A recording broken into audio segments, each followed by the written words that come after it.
All right, so we are now live. Thank you all so very much for joining us. Again, my name is Lindsay Walker. I am a publicist by trade. I'm actually the CEO of PR Mentality, and I am here with the beautiful Kelly F. Kelly of Kelly Brand Communications.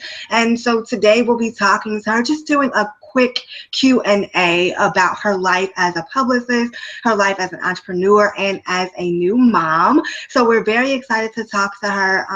So we will go ahead and get started. Kelly, tell us about yourself and who you are. Just kind of give us a bit of an introduction. Bit of an introduction. I am a Los Angeles native. I moved to Atlanta when I was in the 11th grade. I completed high school in Atlanta, and then I went to college in Florida. After 4 years, I graduated and moved to New York to pursue my dreams of being in the fashion industry. At that time, I didn't really know what that meant. I mean, you're talking 2002, so this is pre-social media, pre-reality TV with, beautiful PR girls highlighted all over the place. I was a receptionist when I first started working for the Walmart brand Faded Glory. And then shortly after that, there was a public relations rep who worked there, and she just really took me under her wing and showed me the ropes. I mean, I didn't know anything. I studied business administration in school, so I didn't know anything. She would ask me if I wanted to go to an editor meeting. I'm like, sure, I don't know what the hell that is, but let's go. So then I was at meetings with the editors from Marie Claire, Elle Magazine, and it really opened my eyes to just all that the fashion industry had to offer beyond being a designer. And I loved it. I loved the hustle of it. I loved the satisfaction of landing a press hit. And I made really good contacts there. So when I moved to Atlanta in 2006, I decided to launch my own company here and focus on fashion, beauty, lifestyle. Over the last few years, my company has grown and rebranded to include corporate clients, healthcare IT, consumer brands, and also a focus on digital, because that's where we are. So that's really my story in a nutshell. The one thing that I try to tell people whenever they ask about that, the one thing I would like them to take away is that you can pave your own road, whatever that looks like. You just make it your own, because I have no educational training in this, but I was very hungry and I was very willing to listen to people and self-teach. I mean, I read and absorbed as much as I could, so. Awesome. Well, I think that is an amazing story, especially considering the fact that, like you said, you didn't necessarily, like, this wasn't your plan. This wasn't something that you were like, okay, well, I'm going to move and I'm going to, so you actually kind of just fell into it and you developed a passion for it. And then you were like, okay, well, I'm good at this. I'm noticing that it's working for me. So let me go ahead and start my own business.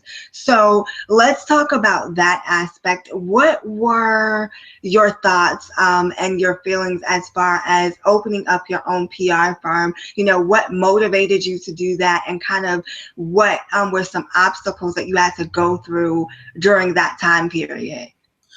Probably the one thing that stands out that motivated me the most was that I felt like I had a really good grasp on towing the line between corporate and creative is kind of how I used to look at it. I understood the business of fashion from working for a Walmart brand. You will learn, and you will learn very fast about the bottom line. And at the same time, I was also kind of had my toe in this fantasy world of, fashion magazines and that type of thing. So I understood the creative side, but I also understood the corporate. There has to be a point. You're in this to sell. Everybody's goal is to sell. We all love the pretty dresses and the pretty models, but what's selling and how are we doing that? I felt I had a really good grasp on that. So I felt like that would be my competitive advantage in starting a company here. Now, the obstacle was, this was in 2006, so good grief, 10 years ago. My God, Lindsay. Amazing. The obstacle was, at the time, there was not really a whole lot happening in terms of sustaining that business in fashion and beauty here in Atlanta. Because this is not quite when the movie industry had blown up here. So we didn't have, celebrities popping up and with the need of a stylist for the need of pulling clothes. We didn't have so much of that as we do today. And I understood that. I felt very passionate about it. So I took 6 months and I really just met with whoever would meet with me to get a feel of the lay of the land, because this is Atlanta, it's not New York. I had experience in New York. I did not have experience here. And I didn't want my approach to be, well, I've learned in New York, and like, I didn't want it, this is Atlanta. It's a whole different game here. And I wanted to sort of kind of shape my skills and my offering to the Atlanta market. That's great. And I think when it comes to people wanting to have a business, whether it's service-based or product-based, that they definitely take time out to do the research, because that's a big part of the work. And so the fact that you took out 6 months, like that within itself, like I know even for me, I can't say that I took out 6 months to really just say, okay, well, let me figure this out to make sure that I really know it.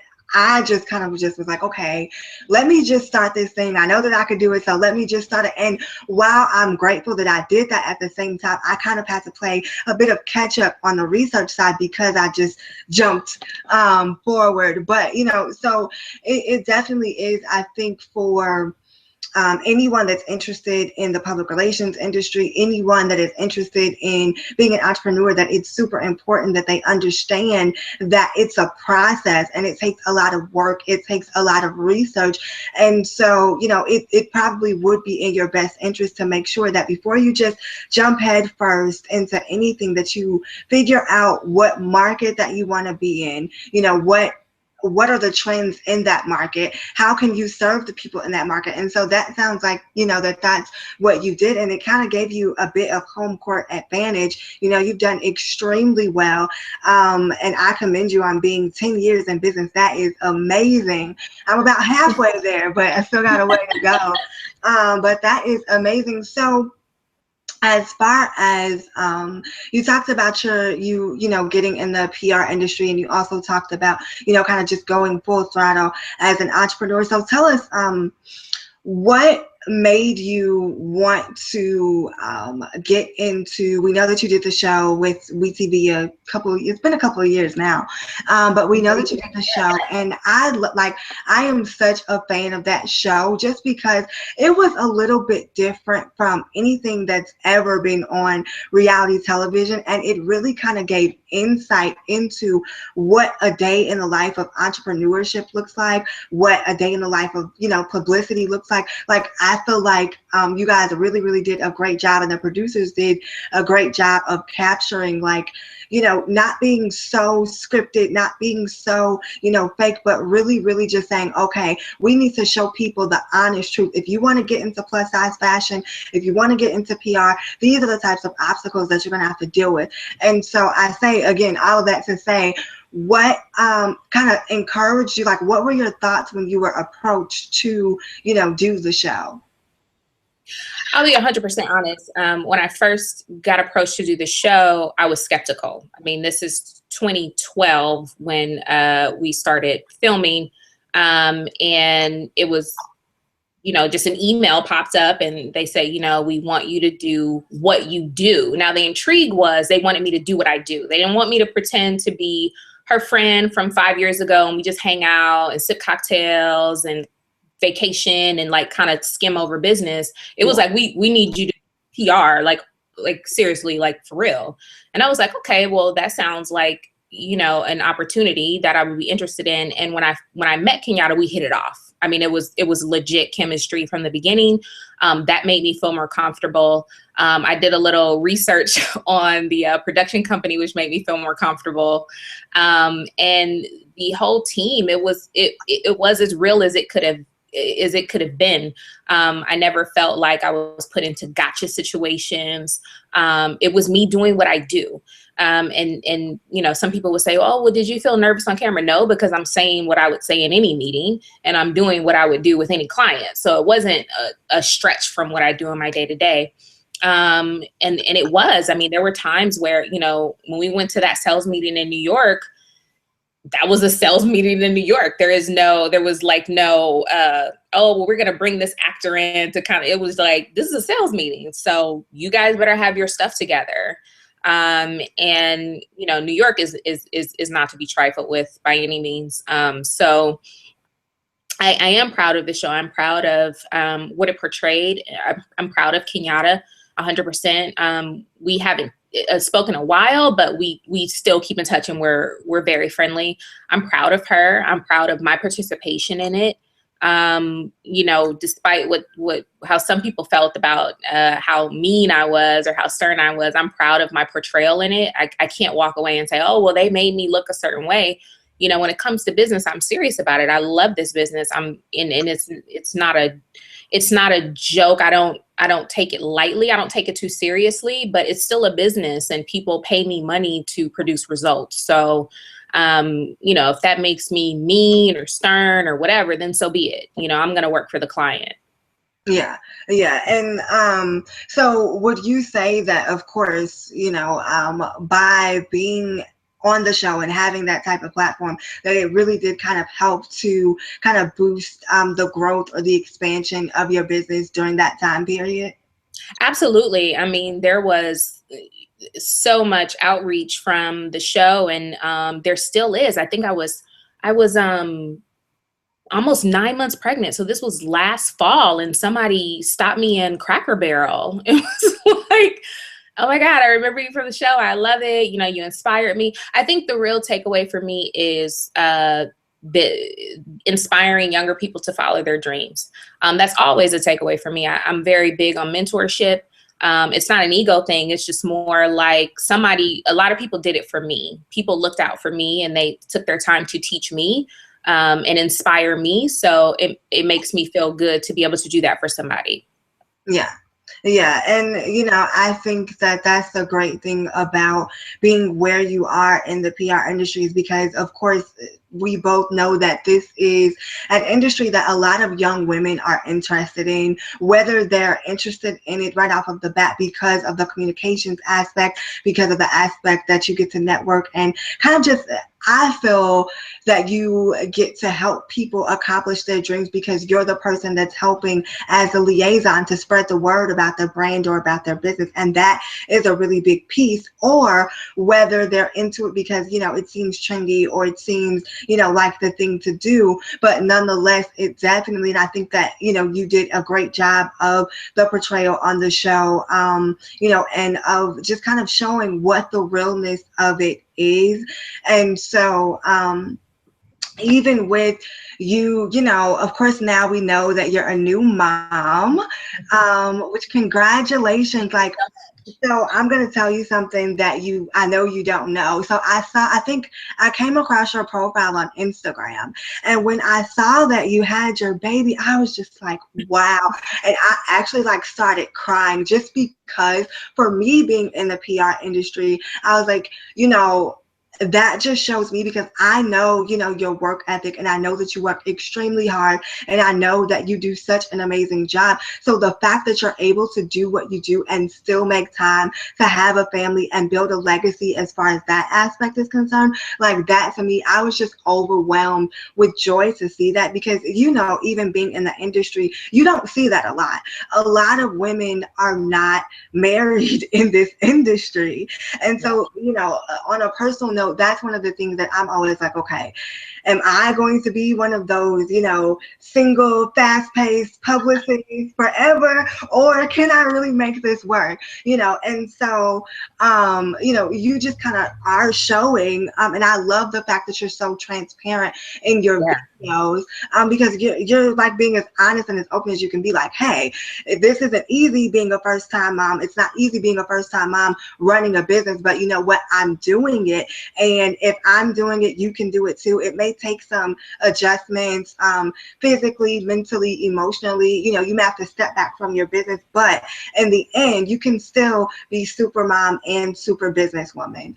And so now that you've had your daughter, tell us a little bit of like what a day in your life is like. A day in my life is like, well, again, in the interest of transparency, she does sleep through the night as of the last 6 weeks. That is a big difference.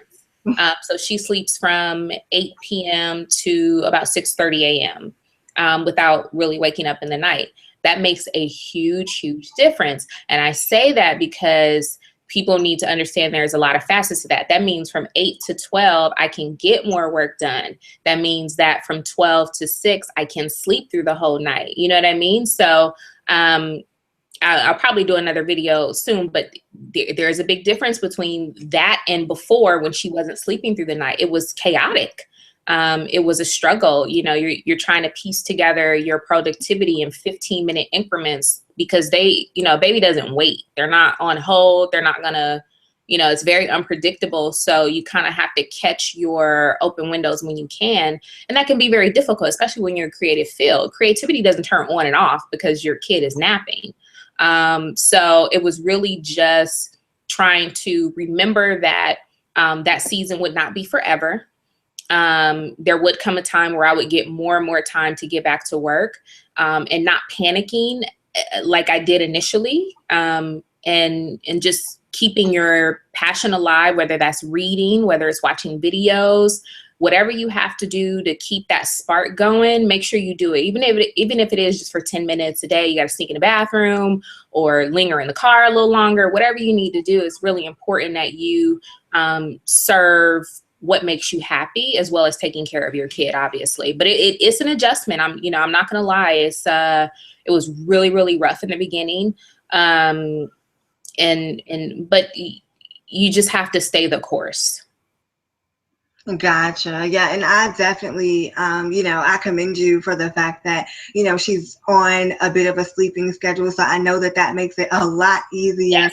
For you, because you can say, okay, well, during these times I can do X, Y, and Z. And just for like being open and honest. And I feel like when it comes to being a business owner, especially when it comes to be a woman in business, you don't get a lot of insight as far as what it really looks like, especially if you're a solopreneur or you don't have a large team, and everything falls on you. And so, like, I think the fact that you're sharing your story as much as you are through your vlogging and through your blog, that definitely is inspiring, like I said, to me and to other women that are already on that journey of, okay, well, I'm already a mother, but I do want to, start my own business. Well, how can I do that with my kids, and how can I juggle? And so I think that you are a great testament to saying it is possible. It's difficult at times, but it is possible. You just have to, like you said, just continue to do it and be careful of how you manage your time, because that's a big aspect as well.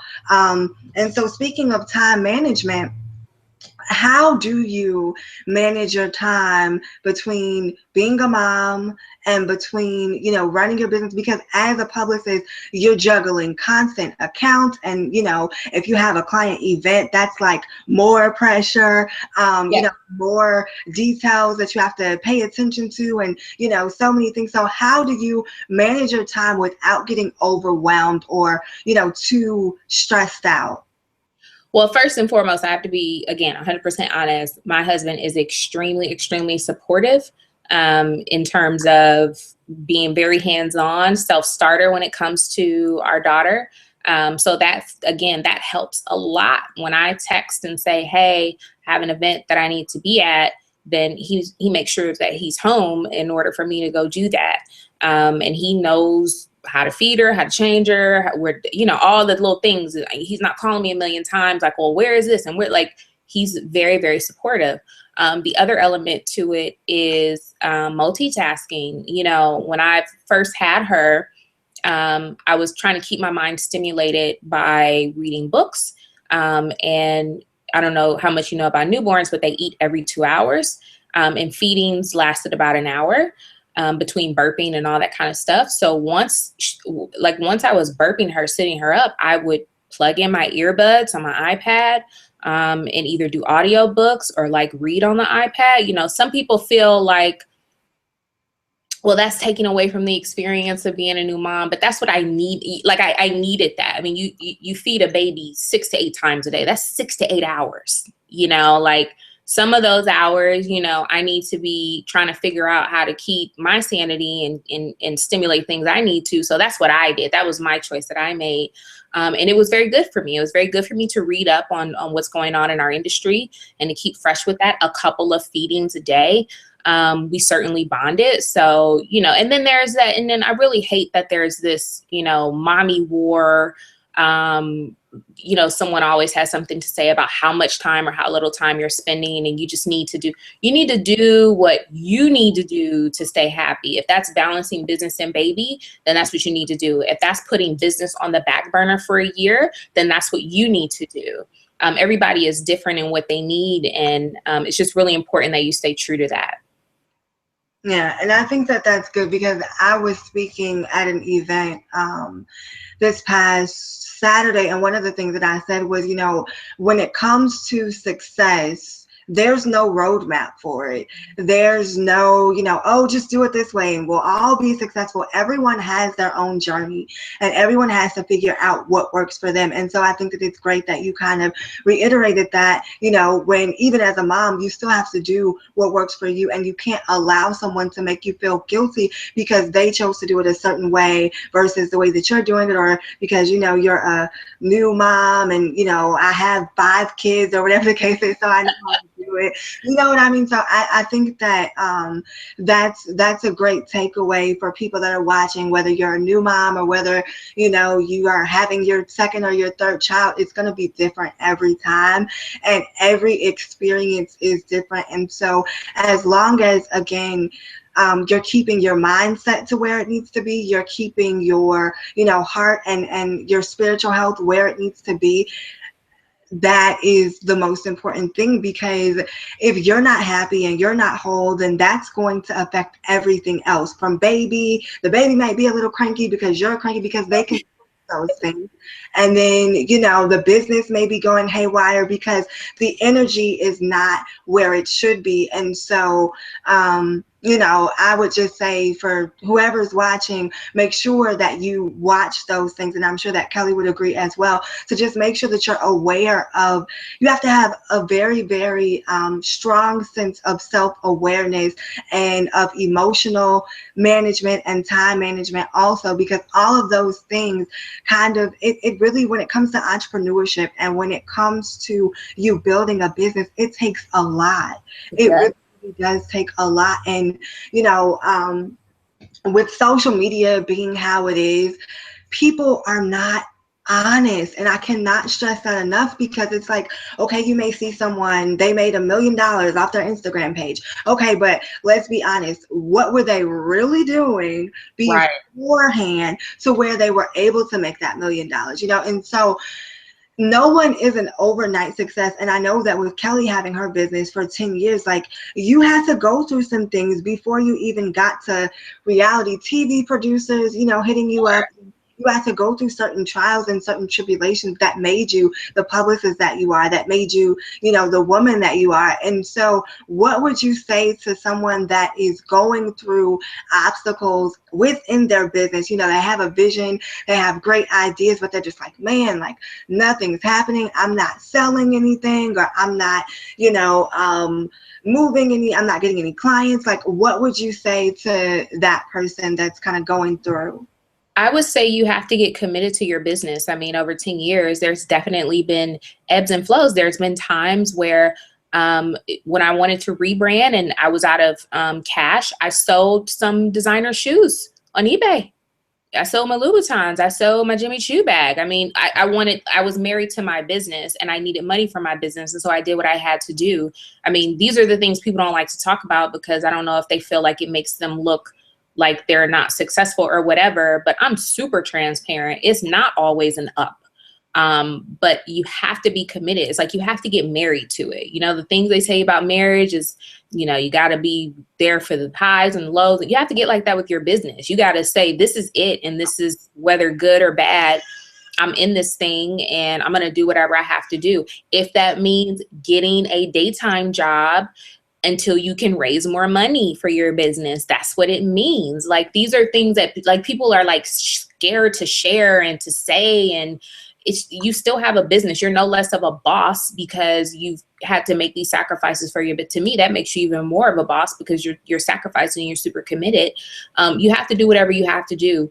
And you have to tune out what other people are trying to put in your head. You have to get very focused on your end game and stick to that. Like sometimes even it could be even coming from people that you love and trust. Maybe your mom, because most of our mothers, I'm 35. So our parents came up in a time where you got a job, you got security, you got this, you got that. So here we are in the entrepreneurial information age, and like people are like foregoing college and their parents are freaking out. And like, if that's what you want to do, you have to tune that out and you have to go for it. Take calculated risk, but you have to go for it. You have to stay committed. I mean, I'm committed to it, good, bad, or indifferent. Yeah, and I think that that's the most important thing, is understanding that everyone is not going to understand your vision. They're not going to get why you decided to not go to college, but you're starting this business, or why you decided to go to college even when you have a great business. But you have to be confident in what you believe. And like, I know for me, when I started, everybody that follows me pretty much knows that I started my business 3 months after I graduated from college, because I couldn't find a job in my field. And I'm from St. Louis, so there weren't really a lot of opportunities in the communications field. And so I was just like, okay, look, I have to figure this out because I worked too hard. You go to school for 4 years, you work extremely hard. I graduated magna cum laude. And so, I worked super hard, and I'm like, I just don't see myself working at, McDonald's when I have this degree. So, I just kind of started freelancing. Social media has been an extreme blessing for me because that's how I'm able to, research, okay, who's looking for a publicist? Well, let me just take you on and see if your industry is what I want to work in. So I did that for a while, but, in the beginning, my family didn't understand why I chose to do that, especially, had the grades, had this, had that, yada, yada, yada. But at the end of the day, I just was like, listen, I don't see myself working for anybody else. It's just not what, I feel that I'm cut out to do. So it kind of bothered me in the beginning when I didn't have that support system. Like, my family is just now realizing that because of, like you said before, the commitment factor is there. I haven't swayed. I haven't stopped doing what I'm doing. I'm still pushing, you know what I mean? And so you have to get super committed, and don't be afraid, even if you're the only one that's supporting your own vision or your own dream, because eventually other people are going to catch up with what it is that you're doing. Even people that, let's say, and I know you probably had this same factor in the beginning, maybe there were some brands that you really wanted to work with and they didn't want to work with you for whatever reason, but now, I'm quite sure they saw you on TV, they saw you doing this, so they were probably calling your phone like, hey, hi Kelly, yes, so can we do and Yeah. just the bottom line. But you can't allow what other people see or what they don't see to hinder you. So last little bit of wrap up, because I want to kind of do a Periscope Q&A, or see if anyone had questions, maybe on Twitter or something. But what would be the top 3 tips that you would give someone for starting their business? I would say number 1 is to learn as much as you can, even if you're learning on the go, even if you're learning while you're building, learn as much as you can. Don't ever stop getting familiar with your craft and knowing about industry shifts. I just completed a digital marketing specialization that started last fall through the University of Illinois, because I wanted to get more well-versed in the fundamentals of digital marketing. There are things that I've learned along the way, but there's nothing like fundamental groundwork. And I'm 10 years in the game. Don't be afraid to learn as much as you can, even if it's while you're building your business. The second tip I would say is to be committed, good, bad, highs, lows. figure out what the end game is and keep pushing. The third tip I would say is to be realistic with your expectations. You know, sometimes, especially today in this Instagram world where everything looks like it's an overnight rich success type situation, be realistic with your expectations. Nobody's saying that you won't be a millionaire, but it's not likely to happen in 60 days. So, or you're not likely to be famous in 60 days from whatever you're doing. Just be realistic, you know, and put forth your best effort every day, and you'll get there. I mean, I've never put forth an effort on anything longer than 90 days and not gotten results. That's PR. That's when I was looking for a job, that's looking for a job. Like, I've never went hard on anything for more than 90 days and not seen the needle move. I don't know anybody that now, did I get rich or did the client end up on the cover of Vogue? No, but there was movement. I've never done anything for 90 days consistently hard, early mornings, late nights, 15 hours. I've never done anything that long and not seen results. So I think people, especially the younger generation, needs to understand that things do take time, and they are going to have to put in the work. There is no secret sauce. There is no super, you know, magical trick they can do to be rich or famous or successful. They're going to have to put in the work, and it's going to take time. Yeah. Yeah, and I think that's the important thing that people need to understand, especially when it comes to hiring a PR professional, is that it is a process. You know, you're not going to hire me and then, like you said, get on the cover of Vogue the next day, or get on Oprah the next day, or even the next year. Like, sometimes it really, really does just take work. It really, really does take work, and you have to trust the process. Definitely. Absolutely have to trust the process. But like you said, if you continue to be consistent and you continue to push and you continue to work hard and just that tunnel vision, you're going to see results. It's inevitable to see results. So really quickly, I am multitasking myself here because I am getting on Periscope so that we can see if anyone wants to do a Q&A. Let's do it.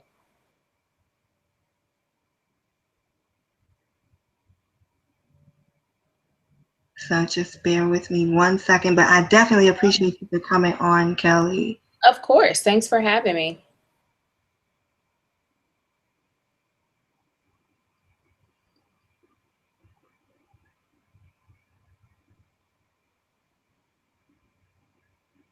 One second, I'm almost done. I probably should have typed this a little bit earlier, but that's okay. That's all right.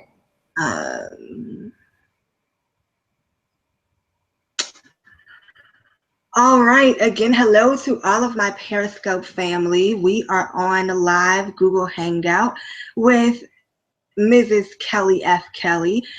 She's done an amazing, amazing hangout. Hi, Sinclair Elise. This would be ideal for you to ask Kelly a question, because I know that you want to own your own PR firm. So definitely feel free to ask Kelly a question. She's given us amazing insight today on being an entrepreneur, on being a publicist, on her journey as a new mom, and it has just been an absolute joy and pleasure to speak with her. And so what we're doing right now is opening it up so that if you guys have questions, you can ask, and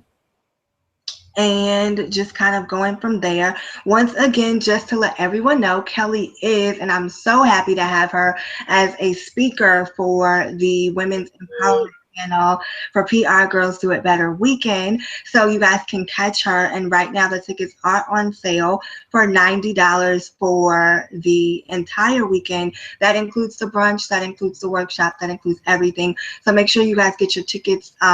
They go back up to the regular price of $175 after tomorrow. So just want to throw that out there. Let's see, Sinclair, are you still on?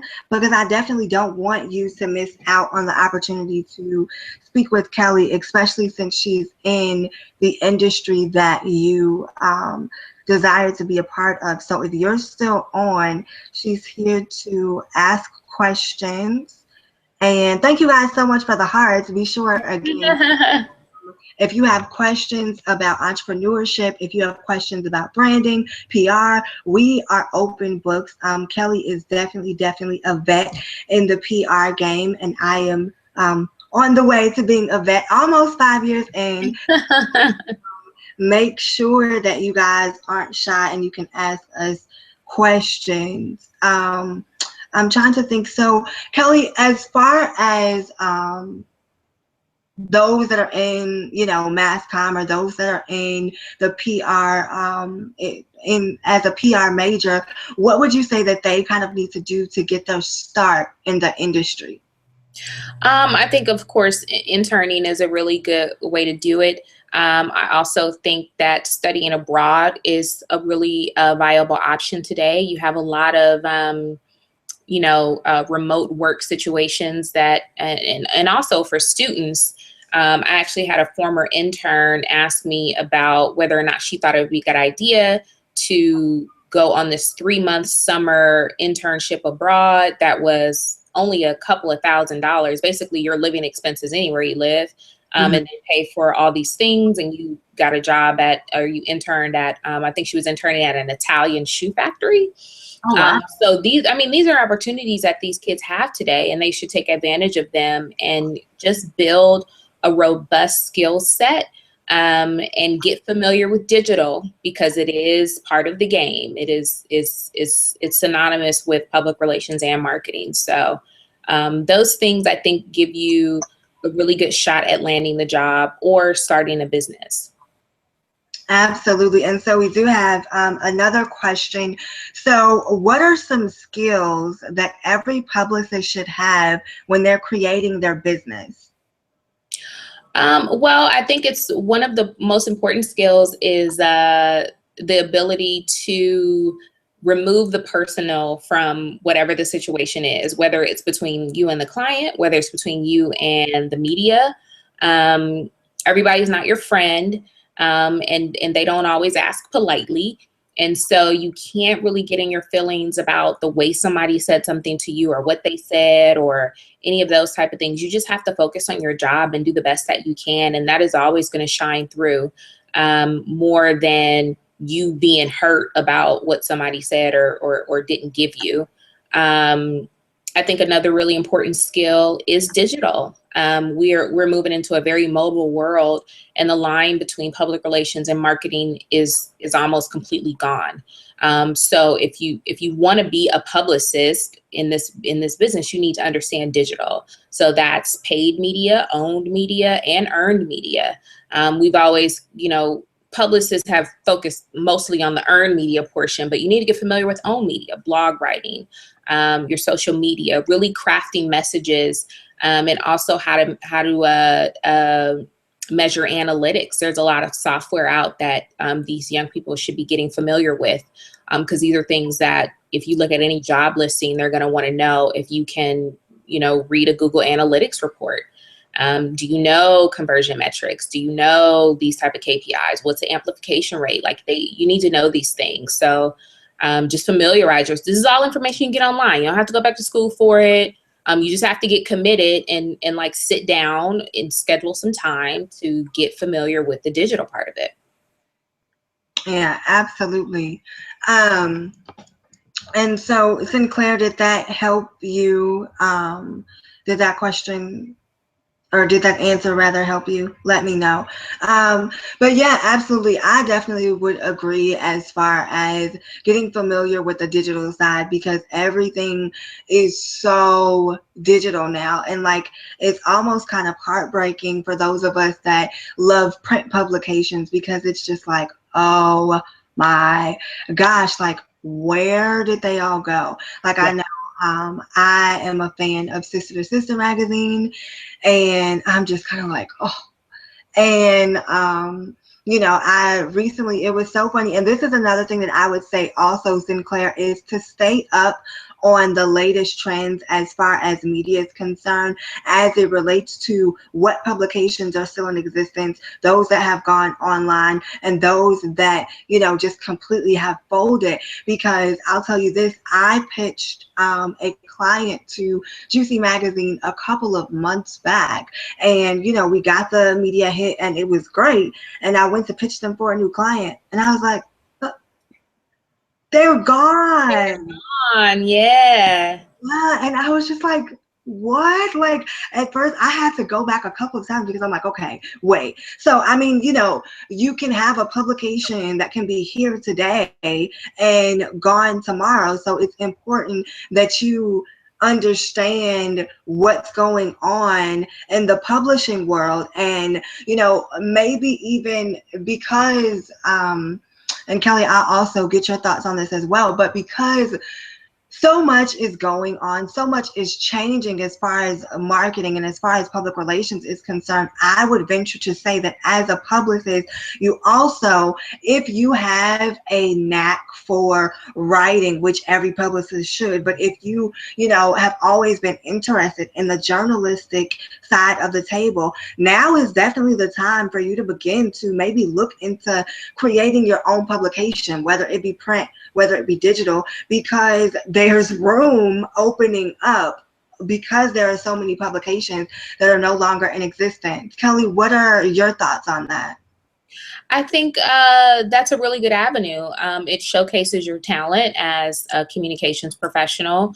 It gives you an opportunity to become a thought leader as long as you maintain your integrity as a professional, and don't utilize your medium for selfish reasons or let it be compromised in any way. I think it's an awesome idea. I mean, I think the internet has given us the greatest gift, you know, in these last couple of generations, in terms of the ability to start what you want, when you want, how you want. And that's exciting as long as you use that power wisely. You know, I have a friend who wants to be a correspondent. Well, where's your YouTube stuff? What's going on? Are you waiting for E to call you? Don't wait. You need to pull out the iPhone and start producing content. You have the ability. It's a matter of a couple of hours of work in your computer and your cell phone. Like, you don't have to wait anymore for someone to give you permission to start out on your journey. You should always be open to maybe those before you that have done it, maybe their advice or tips along the way, but you don't have to wait for anybody to give you permission to do anything. You can do whatever you want right now. Absolutely, absolutely. You know, especially with even platforms and formats like Google Hangout. If you want to be a correspondent, sit on your couch, make sure it's a nice couch, and interview your friend that's a stylist. Maybe they've done some styling for Love and Hip Hop, or you know, whomever, and make it happen. Like, it really is up to you, and the world kind of is at your fingertips as far as creating your own path and, you know, creating your own venture.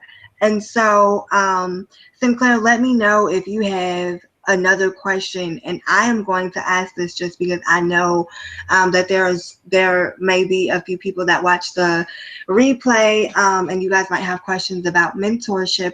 So what are your thoughts? Because I know that one of the things that you have already spoken on as far as you enjoying the aspect of being able to give back in the form of being a mentor. What, in your opinion, should that process look like from a mentee perspective? And what should that look like from a mentor perspective? And then, let me see if I can ask this right. How do you know where to draw the line? Should your mentor be, should it be kind of like a friendly type of relationship? Should it be strictly business? How should, you know, one go about that aspect? I think it can be sort of maybe an 80-20. I think it should be more professional than not. And obviously with some camaraderie. It shouldn't just be this strictly like business type thing. But the purpose is to teach and to guide and to help this young person on a journey, whether they're trying to learn from you, whether they're trying to learn the business. and just kind of stay the course with that. I think from a mentee perspective,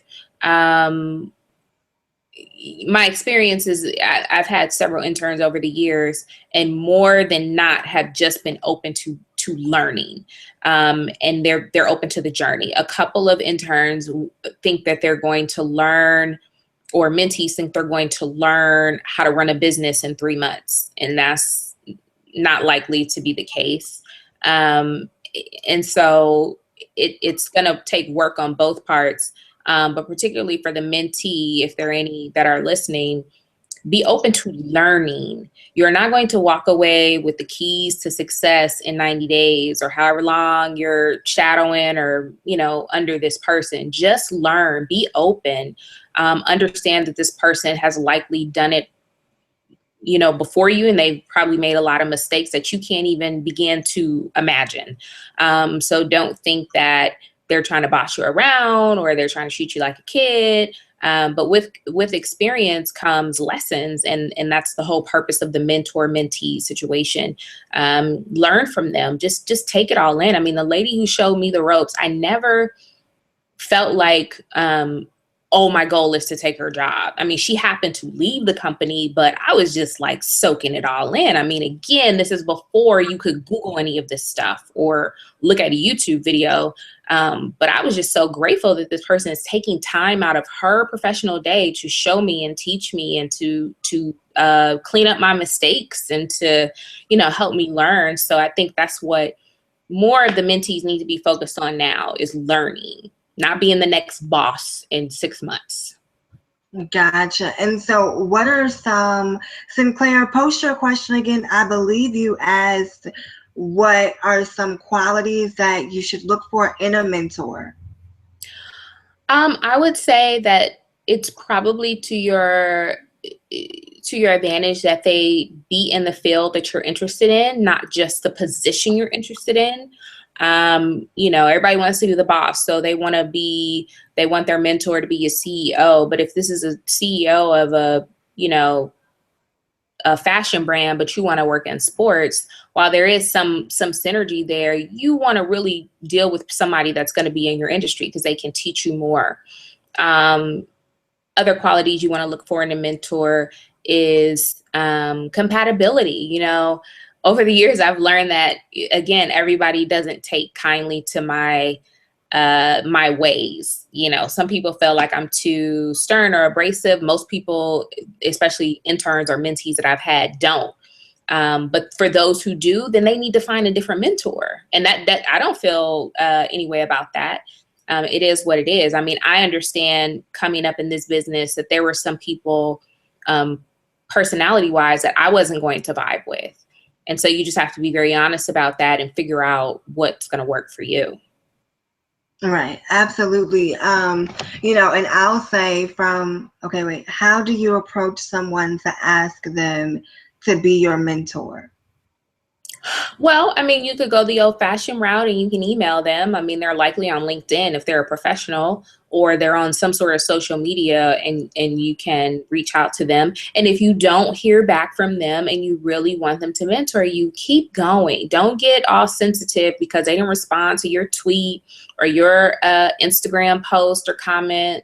If you really want them to be your mentor, stay at it and figure out how to reach them. If you see that they're very active on LinkedIn, you better get a LinkedIn profile up and connect. If you see that they're super active on Instagram, make it your business. You need to set an alarm to remind you to go onto their Instagram every day or every other day and comment and engage with them.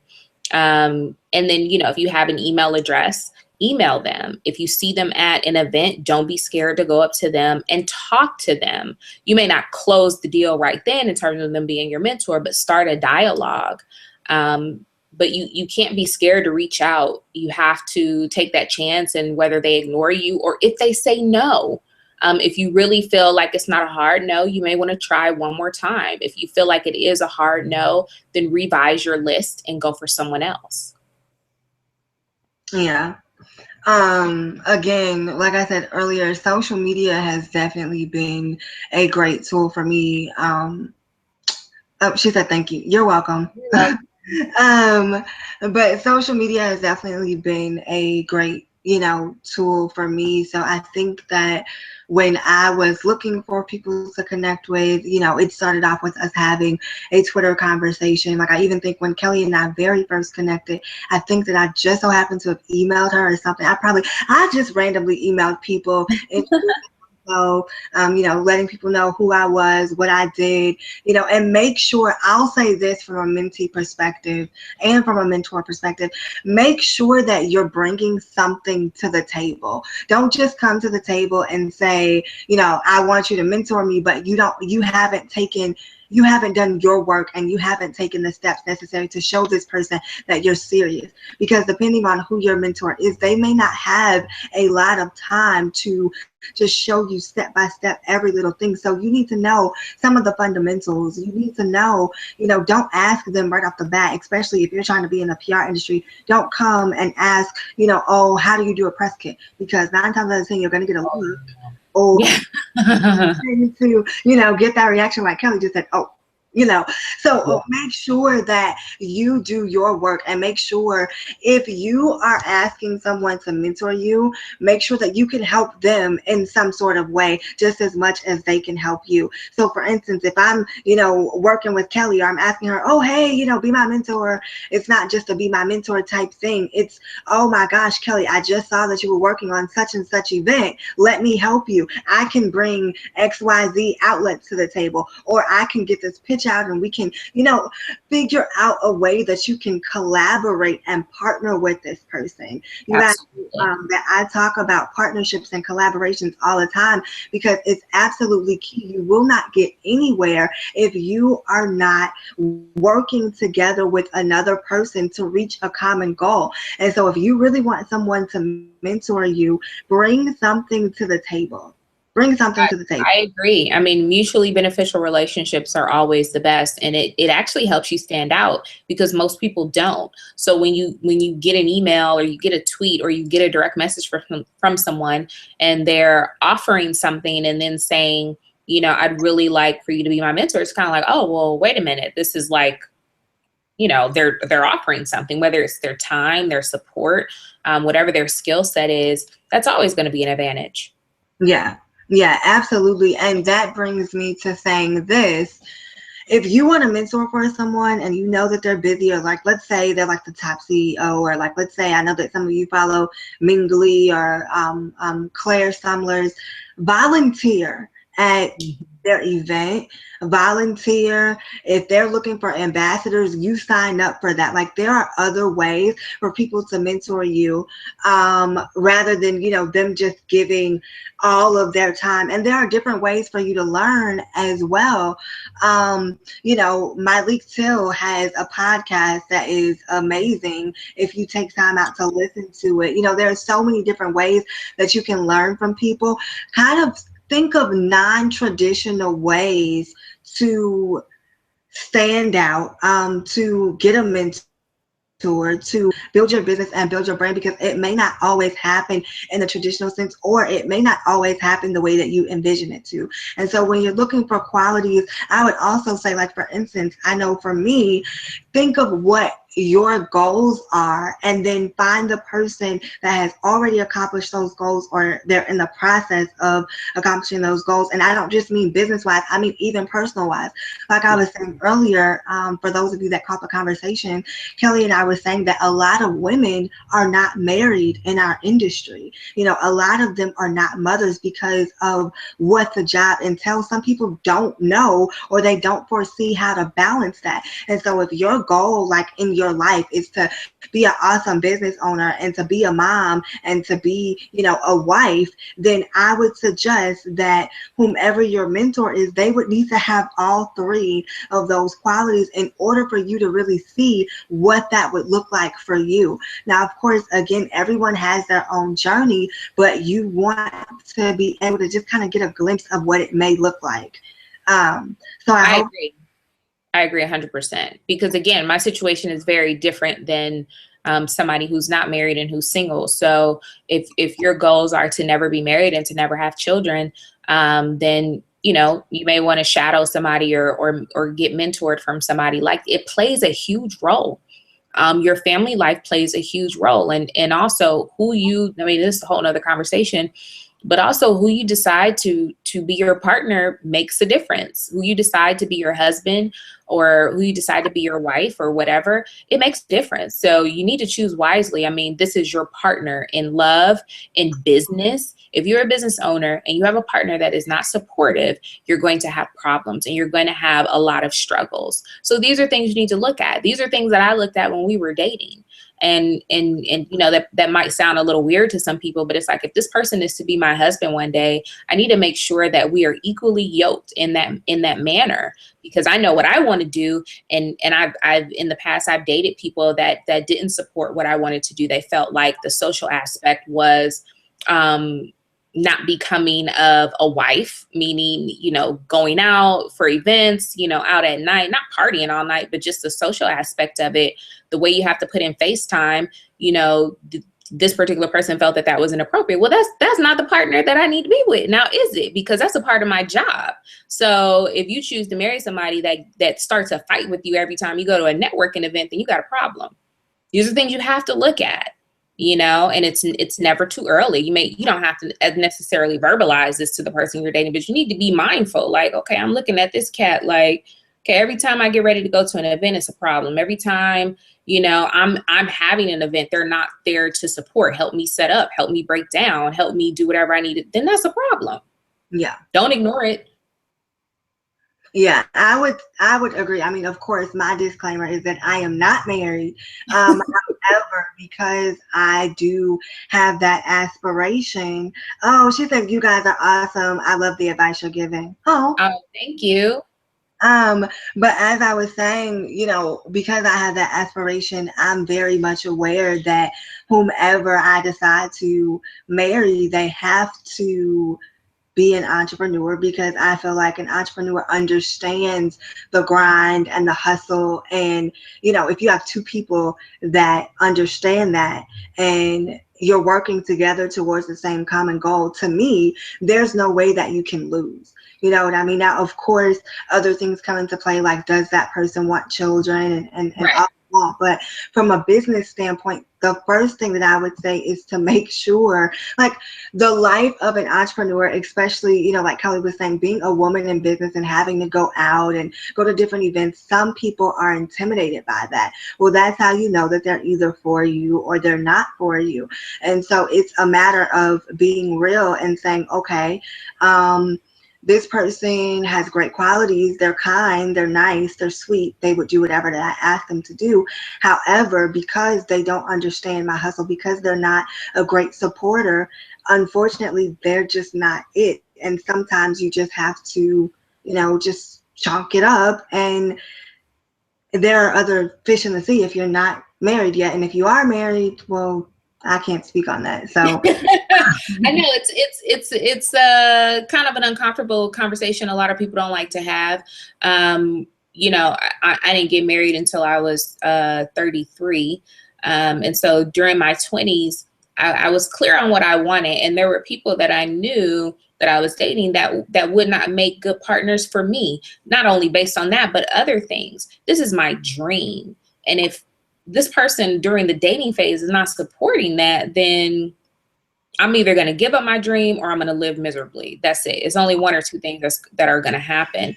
And I think, unfortunately, there's a lot of pressure more on women than men when it comes to that. If you're single and it's like you kind of looking at the trajectory of your life and how you make decisions and how you make moves, people kind of expect women to concede more and kind of put whatever they want to do on the back burner in order to cater to their partner. And I just don't think you have to do that necessarily. Now, again, if you're married already, it is what it is. But if you're young and you're thinking like, okay, well, this is what I want to do.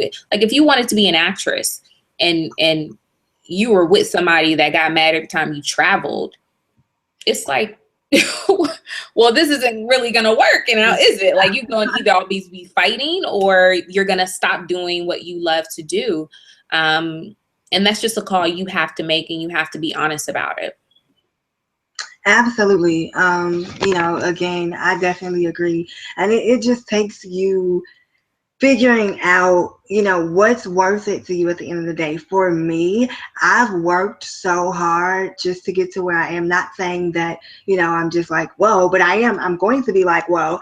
And so if you're not trying to be on that same level, then we just cannot coexist as far as a relationship is concerned, because my dream is too important to me for me to give it up for the sake of a relationship. And obviously some people need to hear this aspect of the conversation, because we definitely didn't plan on going here, but it's so serious, because uh, entrepreneurship is hard enough just trying to do the day to day. And so if companionship is definitely necessary. We're going to wrap up here in a few, because we're almost out of our hour slot time, but I do want to say this. Sometimes entrepreneurship can be very lonely when people don't understand the vision, and when you are trying to build and trying to grow.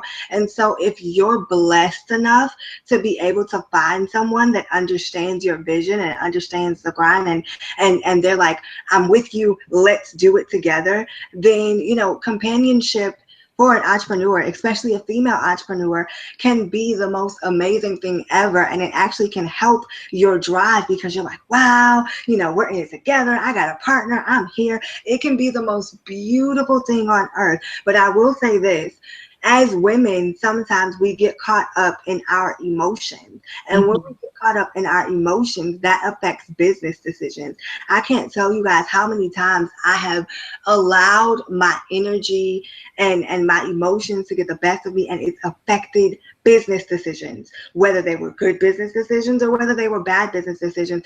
And so just for a final thought, and I'm going to let Kelly have a final thought as well, because I feel like I've been talking too much today. But for a final thought, I will just say, take your emotions out of your business, because your emotions are not going to pay the bills. Your anger is not going to pay the bills. Your sadness, depression, whatever it is, it's not going to pay the bills. You sometimes have to work through it. For those of you that know me, you know that I am a believer in the Lord Jesus Christ. And so for me, that means praying, and that means fasting, and that means getting up and starting over. I told you guys I had a horrible day yesterday. Everything was just going crazy, but today is a new day. And so sometimes you're going to have days like that, but you just have to know to just ultimately have faith, believe in yourself, believe in your vision, and just continue to push and work through it. So I'm going to let Kelly have the floor, and then we're going to wrap up. I would probably just go back to what I was saying in terms of getting committed to what it is you want to do, and lining up the things in your life to support that, and staying flexible, but always keeping your eye on the end goal, because the reality of it is you only get one shot at life. And I know that sounds kind of like cliche and corny, but it's the truth.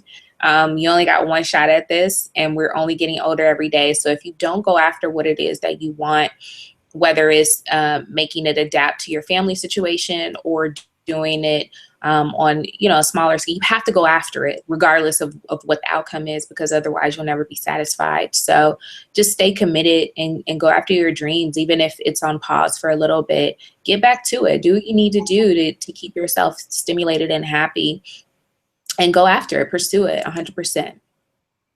Absolutely. Absolutely. And so again, thank you so much, Kelly, for your time. We definitely appreciate you. I cannot wait to meet you face to face, because we haven't had that opportunity yet, but I'm so excited. Again, so very grateful that you're a part of PR Girls Do It Better Weekend. And so you guys, listen, Kelly has tons and tons of knowledge. She's absolutely amazing at her craft, and just a gem overall as a woman, as a business owner, as a mom. So you guys definitely do not want to miss out on PR Girls Do It Better Weekend. She will be speaking at the panel. We have other amazing women as well, and we have other editions of Google Hangouts coming up. So make sure that you're on the lookout for that. You guys can follow me on Instagram, Twitter, and of course Periscope at Lynn PR Mentality. Kelly, how can they follow you?